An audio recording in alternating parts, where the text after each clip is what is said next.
think we can start. First of all, thank you for joining us today, for being here. We appreciate that. We will be talking about DeFi yields or everything connected to that. And I suggest that, well, of course I have a list of questions, right? But I think that it's better if we just, discuss anything we want. And if you feel that you want to jump in, please do, because I think it's better to have a discussion rather than structured questions and answers, right? So, first of all, let me introduce myself. My name is Andre. I am CMO and CBDO at StoneFi. StoneFi is the leading DEX on the Ton blockchain. And guys, please introduce yourself, tell us what you do, and if you want to add anything to your introduction, like what do you think about yields to start with, DeFi, maybe you have some ideas that you want to throw in, please do. I can start introducing myself. Hello everyone, I'm Marco. I'm the co-founder of TAC. What TAC is basically an EVM extension for Ton. And we basically complete the offering for developers that want to go live on Ton and Telegram, providing access to EVM developer to be able to interact with other Ton ecosystem dApps or asset or users as well. So we mostly take care about the low-risk DeFi on Ton, so onboarding like the more blue-chip protocols coming from Ethereum mainnet and assets, blue-chip assets coming from Ethereum mainnet that wants to tap into the Telegram distribution and the Ton distribution. Hi everyone, I'm Shabam. I'm the head of ecosystem at Manta Network. Talking about my experience, I've previously worked with Polygon, Mantle, mostly on the gaming side, but then since 2023, I've been with Manta as a head of ecosystem.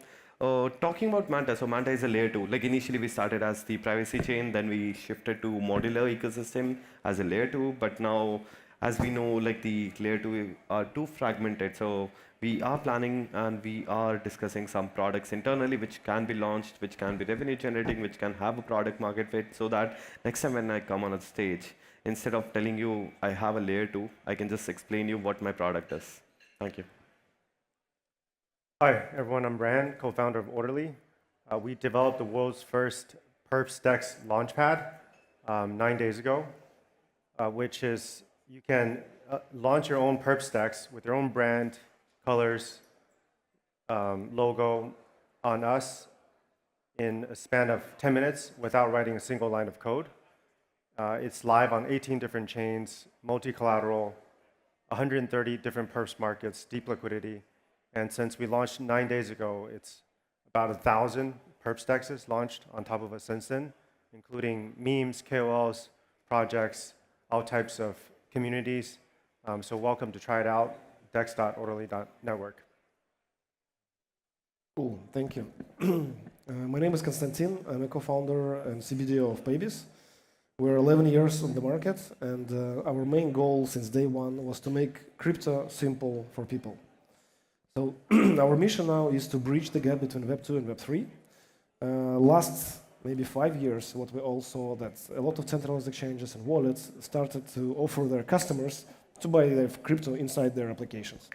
So what I see right now, the next shift is happening where DeFi projects starting to do the same, right? Because more and more DeFi projects are starting to target Web2 people, not just the same Web3 people that are migrating from one project to another, which is a great thing. And this is where I see we fit perfectly, because our product is something that you can plug in to your DeFi project and have your people start using your project through Apple Pay, bank transfers, and stuff like that. So normal fiat. And this is kind of amazing because, I mean, we only have about 7-8% of world population in crypto at the moment. We still have a lot to go. A lot of more people will come, and we are helping them to make the first step, because as we know, the first step typically is the most difficult one. Awesome, thank you.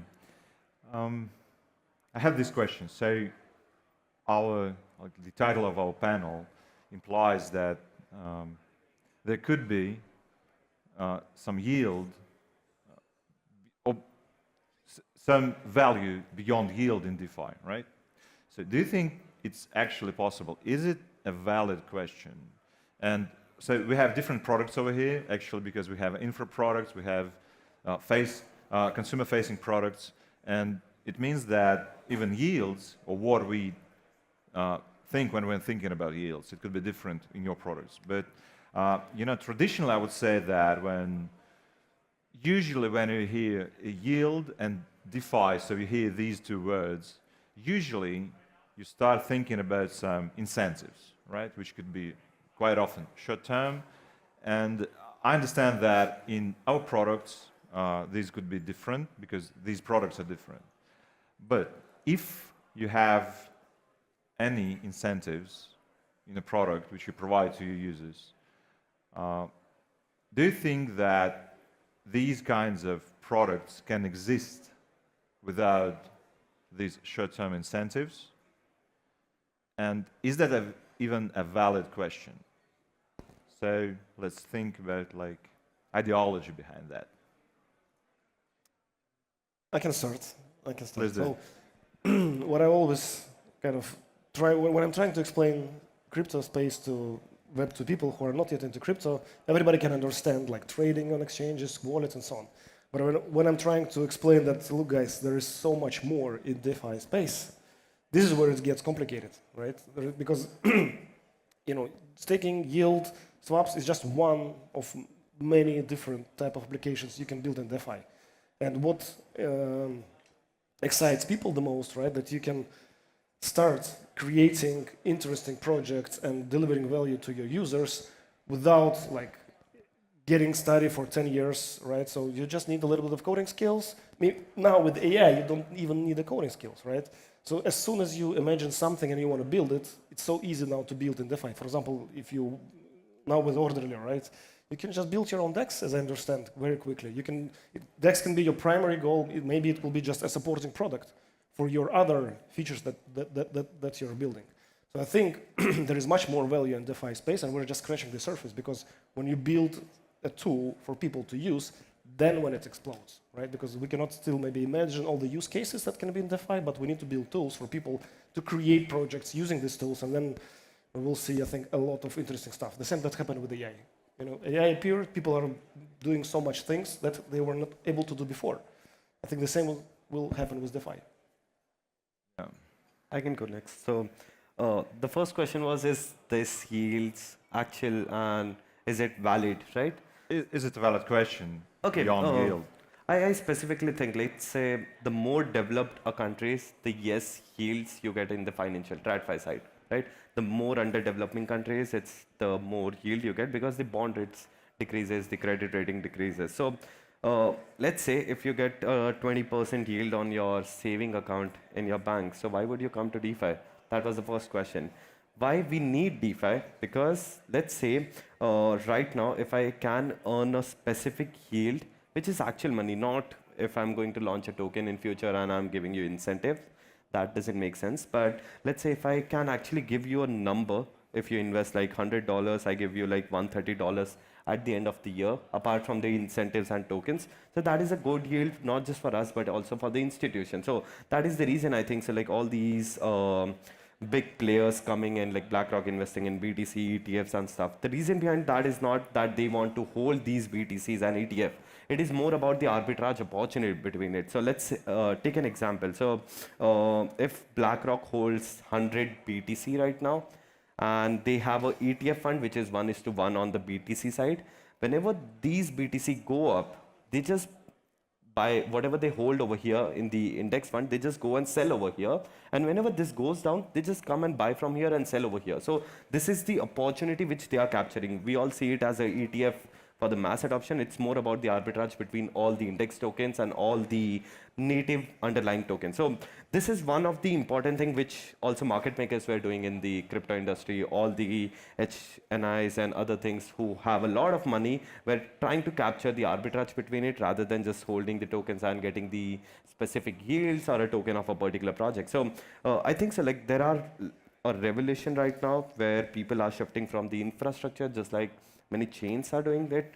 They go focus more on the product side, which can actually bring more value. Either you make money from people who are willing to pay for it. So let's say Uniswaps. People are actually willing to pay for the gas fee. They are willing to pay for the transaction fees. Even though if it has some slippage. Let's take an example for a chain.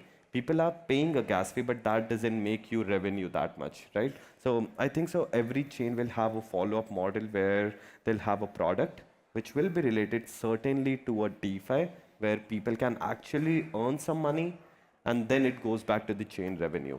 So now, like as I mentioned you on the backstage as well, that we are creating a product which is majorly focused on the arbitrage so that we can earn some real money out of it, which is what other like Goldman Sachs and others are doing in the Web2 side. So I think the yields are actually important, or else it is not attractive for me to download MetaMask and go ahead and use these other applications. It's better for me just to go ahead and use all the Web2 application, which is actually organized and governed by a country or a government, so that in case something happens in future, there is a rug pull. I can blame someone that you did this to me instead of just taking all the custody. So I should have an incentive for taking that custody, and that is what DeFi yields are giving.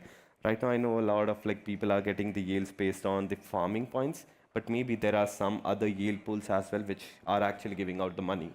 Okay, thank you. Guys, So- please jump in. Yeah, if I can, coming back on a more philosophical point, yield is by far probably the best direct product of DeFi. Okay. But if you want to look further, like there are many indirect value that also contribute to the yield formation. Like for example, giving the ability to do and join financial activity in countries that are not allowed to do. You know, like for DeFi, it doesn't matter where you are from, how much you have, you can participate in the value creation, just providing liquidity, for example. And that's also a streamline of the user experience. Like if a new user comes down today here and wants to swap some token, needs to be KYC done as a trans exchange, right? With the DEX is straightforward. Yeah, Permission correct. as a user. So there is a value coming from the user experience, from the possibility, the democratization of the access of the value creation with financial product, but the core product keeps being the yield. And the yield is also coming out of activity that happens in DeFi. So that's where you have incentives coming in. Because in a way to attract the capital that is used to generate yield by user doing swaps or people borrowing money and things like this, you need to attract this capital.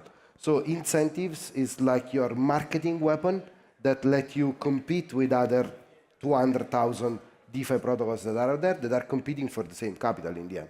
So incentives are something that are not long-term, non-sustainable, but for sure it's like a sort of a mandatory step that you need to have in a way to bootstrap an ecosystem. Okay. Just to start flying, I would say, right? Okay. Ram, do you want to add anything? I think it's well covered, but I think all of finance actually will move on chain. We do see that already happening, and for us, we found product market fit in like permissionless DEX creation. Also, like we have a yield vault, and the interesting part about that is it links up to orderly smart contracts and also to Cefu, which allows the vault manager to like quote on orderly and hedge on Binance via the mirroring, and we're getting like 20% plus APRs, very stable yield. That's kind of a CDFI play with all the yields going back to vault depositors. I think so we haven't given out any incentives for a while to users, and it's purely these products that are attracting them, whether it's trading or yield. I think just on-chain kind of asset management yield or trading is way better than in the traditional sense, much faster, cheaper, more transparent, right? I think it's just an obvious thing. It's kind of like stablecoin is a huge product market fit as a 10x improvement on remittance. I think DeFi is, as the UX gets better, it's also a 10x improvement on TradFi. And I think that it's obvious that all of finance is going to move on chain. Yeah. Thank you. So you know what's interesting that quite often when we see these two words, like in a sentence, let's say it says yield and value, quite often we like think yield equals value or value equals yield. Although when we are speaking about that, so you were speaking about democratization, about UX and all this stuff, and basically I believe that we can, it'll be safe to say that value is not just the yield, because we started using these words like democratization, let's say. So people in some regions can get access to this stuff, even though, well, of course they do that to earn something, right?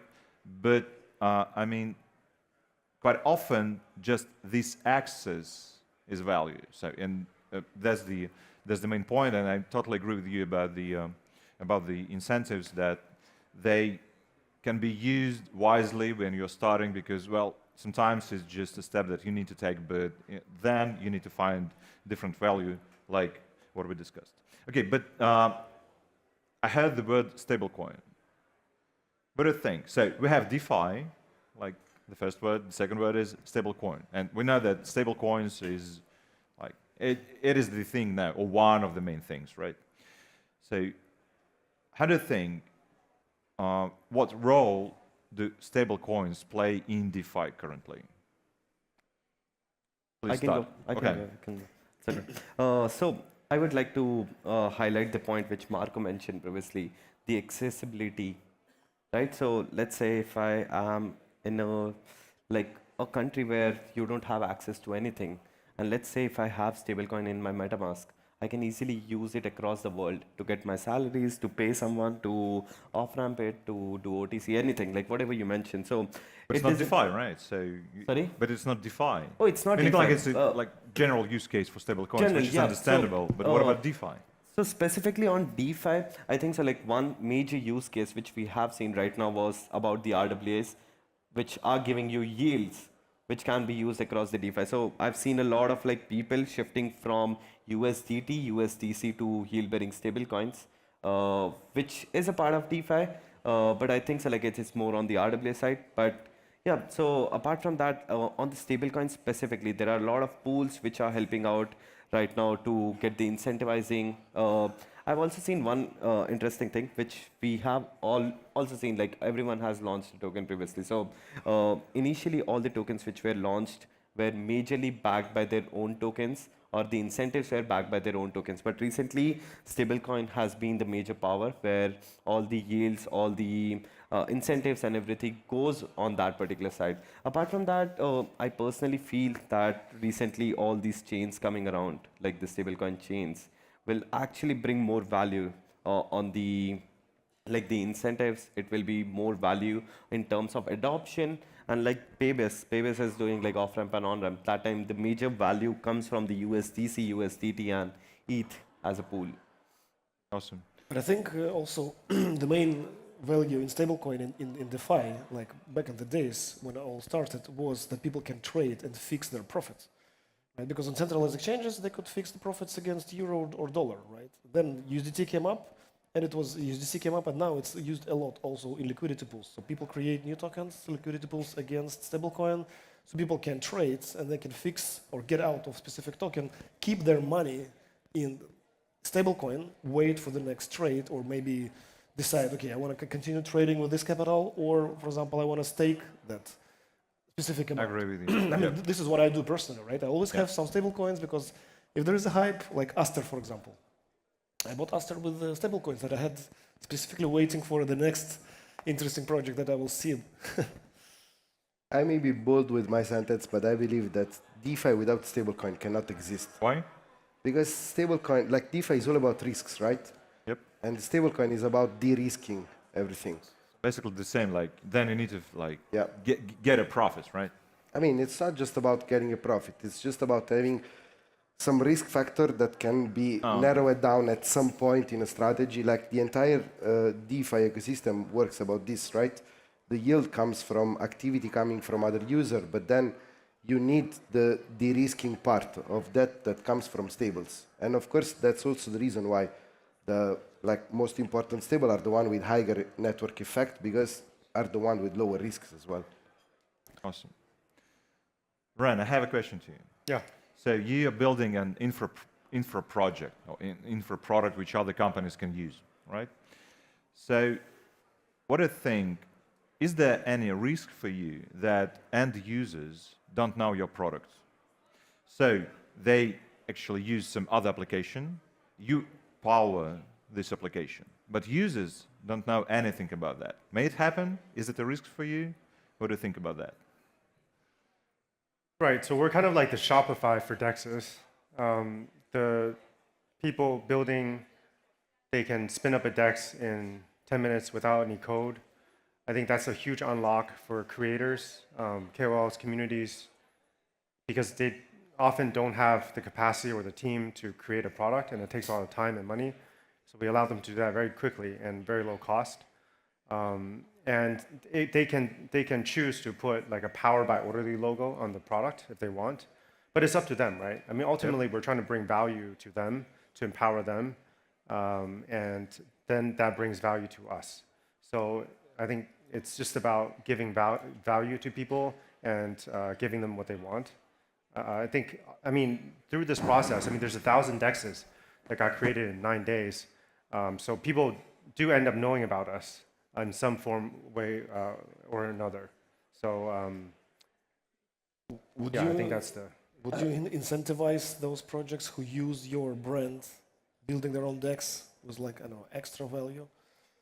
No, I don't think it's all that needed. You know, we haven't actually given any incentives throughout this whole thing. So has found product market fit, I believe, and then we're just iterating very fast on the product because it's not that smooth yet. I think throughout the process, people find out about our brand. Like we power Radium perps, WooFi perps, QuickSwap perps. A lot of people don't know about this, and now like meme coins like Baby Doge, Peanut, their perps all powered by the same order book.